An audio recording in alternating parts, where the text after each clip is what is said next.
Oke, assalamualaikum warahmatullahi wabarakatuh. Alhamdulillahirobbilalamin. Wabihi nasta'in wa ala muhammadin. Wassalatu wassalamu ala asrofil anbiya'i wal mursalin. Sayyidina Muhammadin wa ala ali sayyidina Muhammad.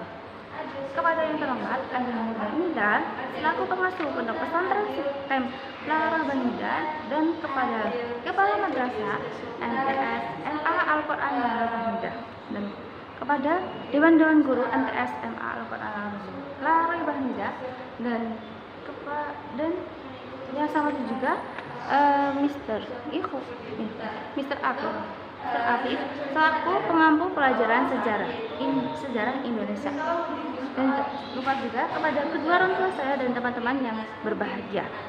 Nah, kali ini saya ingin mempresentasikan PK imajinasi saya yang menjelaskan tentang pelajaran sejarah Indonesia. Nah, sejarah Indonesia kali ini itu menjelaskan tentang di masa penjajahan Jepang.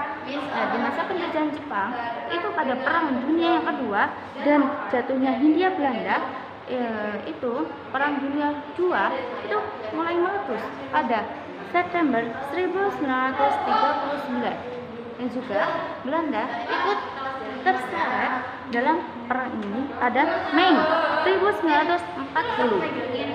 Nah, juga Jerman itu berhasil menduduki Belanda dan membuat Ratu Belanda beserta keluarganya itu mengungsi ke Inggris. Serangan pertama itu justru diarahkan ke berbagai sumber minyak di luar Jawa. Terus Amerika menghentikan suplai minyaknya untuk Jepang pada tahun 1941. Oke, selanjutnya ada juga penjajahan Jepang dan transformasi pemerintahan di Indonesia. Penjajahan Jepang dan transformasi pemerintahan di Indonesia, Jepang itu masuk ke Indonesia secara bertahap, mulai dari daerah yang kaya sumber daya alam di Kalimantan, Sulawesi, Maluku, Sumatera dan pulau-pulau lainnya, hingga akhirnya mereka itu bisa menundukkan Belanda di Jawa yang kaya sumber daya manusia. Oke, dan juga ada daerah Sumatera. Nah, daerah Sumatera ini dikuasai oleh Angkatan Darat Rikugun ke-25. Dan ini itu dengan pusatnya di Bukit Tinggi. Nah, Jawa dan Madura itu di bawah Angkatan Darat Rikugun ke-16 itu yang berpusat di Jawa. Kalimantan dan wilayah Indonesia Timur lainnya itu dikuasai Angkatan Laut Taigun. Nah, dan juga menurut Kurosawa 2016, kawasan itu adalah satu-satunya wilayah penjajahan Jepang yang dikontrol oleh Angkatan Laut Jepang. Oke, dan juga ada pemerintah di masing-masing wilayah itu memiliki kebijakan yang sangat berbeda-beda.